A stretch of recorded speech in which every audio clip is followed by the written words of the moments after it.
Hey everybody, it's Jason Blaha here, and you guys know what time it is. Time to talk about current events in the online fitness community. And I actually got a text late last night from a friend of mine who said, "Hey Jason, did you see this video Dan put up? You need to check it out." So I went ahead and checked it out. And it was kind of a nice video to see, to actually have Dan thank me for standing up for him. So let me go ahead and put on my +5 hat of speechcraft. Lovingly called my +5 hat of autism by many of you, and let's talk about this. Because, yeah, it was nice to see that. And Dan, you're most welcome, and I'm actually legitimately glad that you pulled through. I'm happy to see that you're doing better. I know this has been a life-changing experience for you. So, yeah, let's kind of talk about how all that went down, because as Dan found out, it's something I've been trying to tell a lot of people for a long time. The fitness industry. The fitness industry itself, the majority of the people who are working it and are big names in it are actually kind of pieces of shit. That's the reality of it. And I know a lot of people get mad at me and they're like, well, you're a piece of crap. But at the end of the day, you guys got to remember, I don't rip anybody off. I don't con anybody. I don't really screw anybody over. There's a big difference between that. There's a difference between insulting people and legitimately causing harm, conning people, ripping people off, stealing. Or in this case of people actually trying to stop people and actually saying, oh, this guy, we think he's fake, and go ahead and let him die. And had that actually happened and a bunch of people hadn't donated, because some of these people said, no, he's trying to con you, and the guy died, technically there'd be a death on their hands and they wouldn't care. And that's what you're dealing with in this industry, guys. That really is a lot of people that you guys look up to and you think they're great people who are in the fitness world. You need to understand they aren't. They really aren't. And Dan found that out the hard way. And I remember thinking that as I saw this whole situation come to light, because I remember the situation. I remember making a video kind of standing up for him. And it wasn't fully standing up for him. Look, we're always going to have our reservations. You should always be skeptical of anything. Anytime someone is asking you for money, whether it's to sell you something, and damn well needs to be for selling you something, or to give to a cause, being skeptical is normal. Being skeptical is rational. It's intelligent. It's reasonable, right? It's reasonable. And I don't blame anyone for being skeptical. I was skeptical when I heard it. But I also had to sit back and look at the situation and have a little bit of discernment. You know what I mean, guys? Maybe that discernment is you thinking about it, looking at it objectively, taking a step back.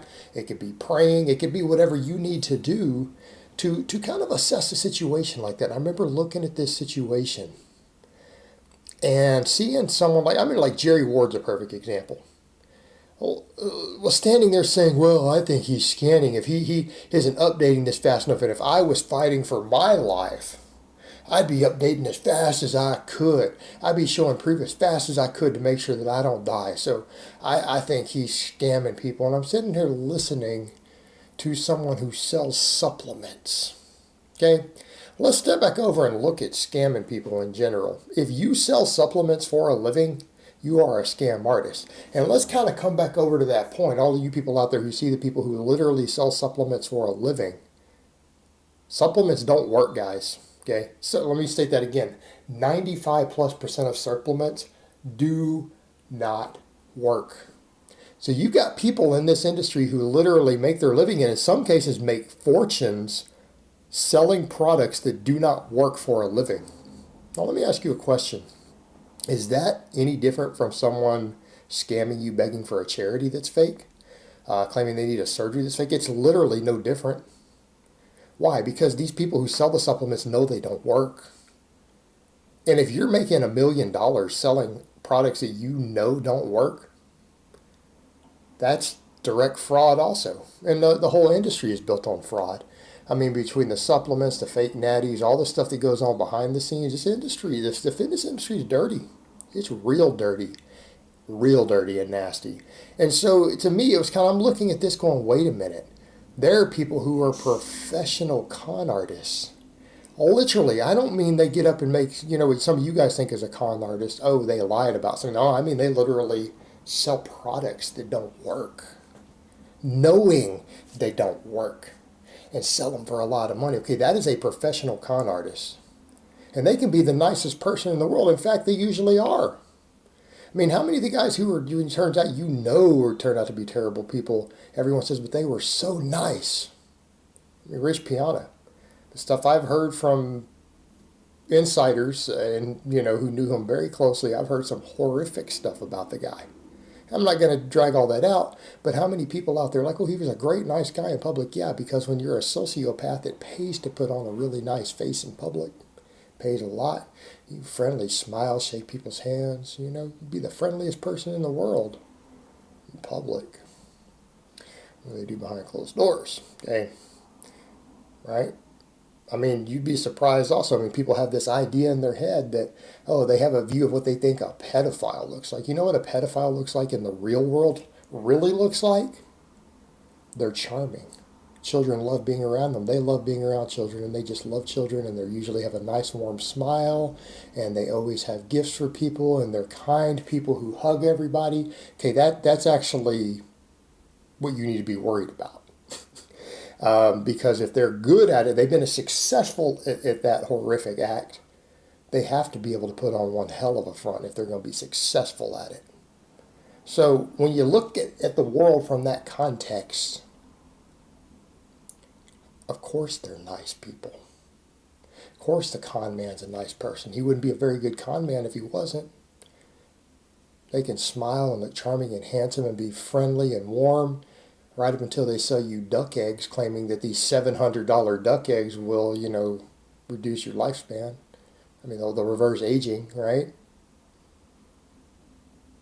These branched chain amino acids will help you build muscle. It turns out they don't. A whole lot of people with PhDs were pimping them, weren't they? Con men. They're professional con men. Because anyone with a PhD knows they didn't work. They sold them anyways. So how many of these people that you respect are really good people? Well, that's what Dan found out. And I remember looking at this situation and saying, some of these guys who are saying this are professional con men. Like, why do they care? They're professional hustlers. It's because they're sociopaths, and maybe deep down they just kind of wanted to hope that he'd die. That's actually what I started to wonder.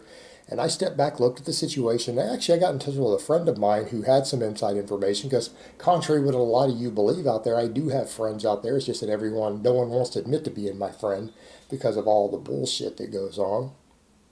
I got friends who talk to me in private, who are more famous and more popular than me, more well-connected than me. And I had someone tell me, Jason, no, I think based on the information I have, he's not scamming people.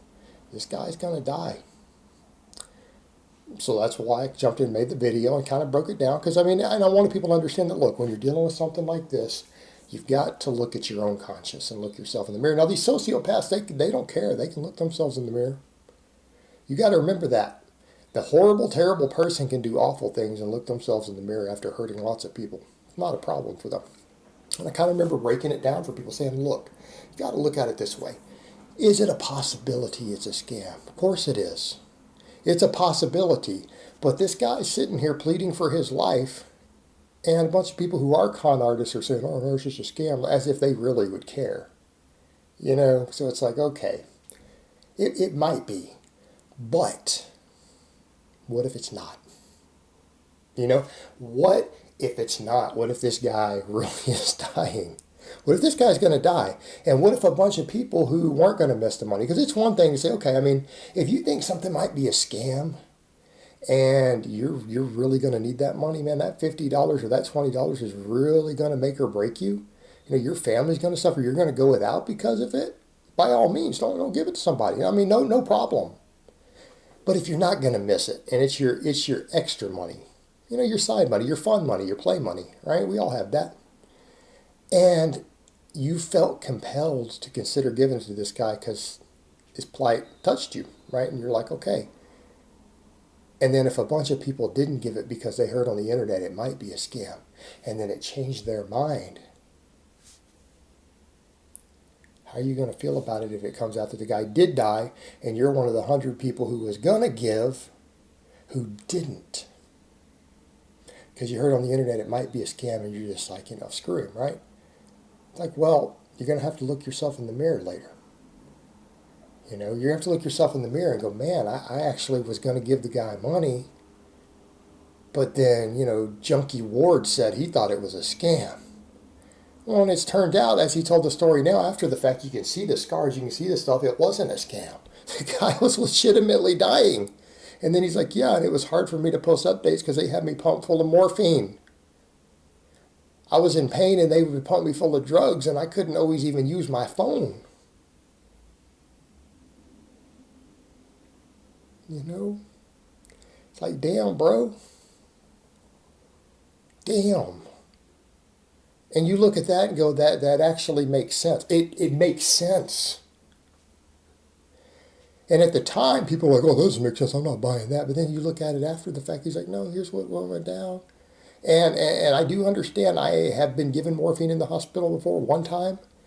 And there is no way in hell I could have used my phone. Like there's no way I could have got in front of a camera and been coherent and done a video or taken a picture update. No, there's no way.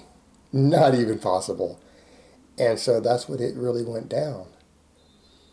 And but everyone out there who were themselves con men really pulled that crap of, oh, he's trying to con you out of your money.